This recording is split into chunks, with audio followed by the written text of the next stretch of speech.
What's good, people? Welcome to the Power 10, the show where I make my power rankings and you probably disagree, but ultimately get ignored. Our first real episode, is about riflers. Right now in the scene, who are the 10 scariest, the biggest beasts, the monsters you don't want to face on land. At number 10 is Sphinx. Maybe not the hottest on current form, but honestly his mechanics are sublime. His peak he showed us with Ents, he hasn't quite reached in Vitality yet, and still has been excellent. I think we've seen in those big games against G2, against Na'Vi, he has what it takes to be one of the best few riflers in the world. This placing right now will likely slip in the weeks and months to come unless he can really step things up again, but have no doubt, within the next 6 to 12 months, we'll be talking about this guy in the elites without a hesitation of doubt. At number 9, it's QueSerado. He's been quietly racking up some pretty impressive performances this year, not really in the spotlight thanks to Furious struggles and the fact that the scene still hasn't fully healed. Showed up at EPL though and dropped some monster numbers and really showed off that he is the best rifler in Brazil and one of the scariest people to face in the server. At number 8 is someone who's struggling a little bit. Someone who's not really had the most convincing year so far. It's Starvin. Now, at the start of the year, he was on fire, blazing hot, still carrying Heroic to some pretty high placings. But of late, it's not been the same story. Heroic have struggled, and so has he, but he's still one of the best multi-tools. He's an AWPer, a rifler, and he does it all at such a high level that you just cannot disregard him. Going into a series against Heroic, you know that if he shows up and the rest of the team actually does something, you're probably going to have a tough fight on your hands. And number 7 is one of the most controversial additions I could have made, but I don't give a shit. He is mechanically the best rifler I have ever watched, and yeah, maybe I haven't seen all the greatest 1.6 riflers, but in Global Offensive, no one has ever moved a mouse with quite the dreamy perfection that Zantaros has. When he showed up at the ESL Pro League, not many people knew what to expect, not many people were sure what to expect. Would we see the big version of Zantaros, or would we see the version that absolutely farms online? Well, we saw with a competent team that puts him at the top of the totem pole, he can absolutely dominate. He peaks pretty quick, he's incredibly accurate, and honestly, I might have this guy higher if he didn't play in a Turkish side. At number 6, it's Mr. Muscle. It's everyone's favourite player to hate. It's blameF. No, he doesn't bait, but yes, he does trade, yes, he does lurk, and yes, he does find all those annoying little niggly kills at the edge of the map. blameF is something to behold. Despite playing for Astralis, who have been shockingly overrated this year, blameF has been right there every single match. No matter how weak the opponent they're losing to, blameF always seems to step his game up. He carries them in wins, he makes them competitive in losses. blameF deserves the Big Daddy title and comes in at number 6. At number 5, it's the little Latvian.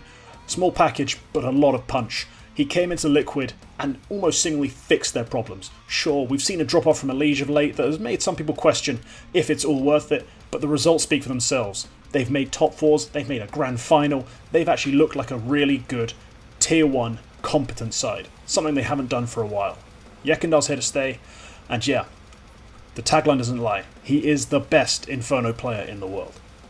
At number 4, just outside of the top 3, is Electronic. Yes, he's transitioned to rifling, and some of his numbers...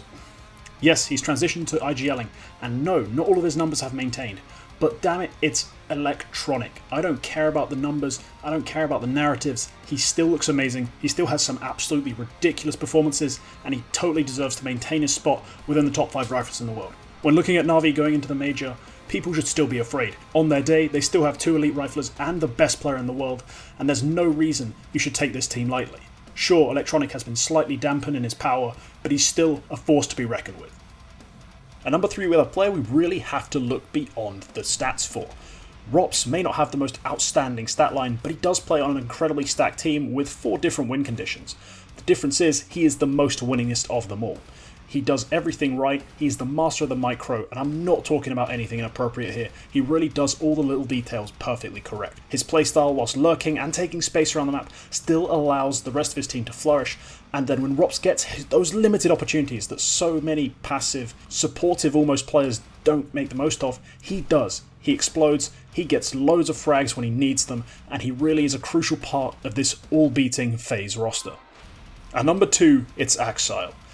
Yeah, Cloud9, they've been one of the few teams that have actually been able to challenge for placings this year, and Axile is right at the core of that. He's finding openings, he's finding multis, he's trading, he's a pack player, he's a lurker, he does so many good things right for this Cloud9 side. He did make a slow start at EPL, the latest event, the one that has the most impact on these rankings, because these are in the moment gut feel things, but he made up for it later down the road. In front of a fan or two, he even put up a really great showing against FaZe. He has a strong case for number 1 if he keeps trending up and Nico keeps trending down. Yes, I'm sorry for having spoiled at the end of number 2, but we all knew this was coming. At number 1, Niko Kovac reigns supreme, as it feels like he has done for the better part of half a decade now. His monster rating at the ESL Pro League, and the fact that he's been the highest rated CT player for the last 6 months, that is including AWPers, really boggles the mind. He's the only rifler to have ever challenged the elite, one-of-a-kind AWPers for any semblance of relevancy, and he will take over the game once again and give himself another opportunity at that major, which he would have won if he had a better crosshair.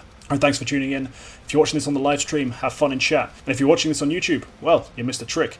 Follow me on Twitch to get Power 10 first, and also to see some live demo reviews and some other things that will be Twitch exclusive. I hope you enjoyed it. I'll see you in the next one. Goodbye.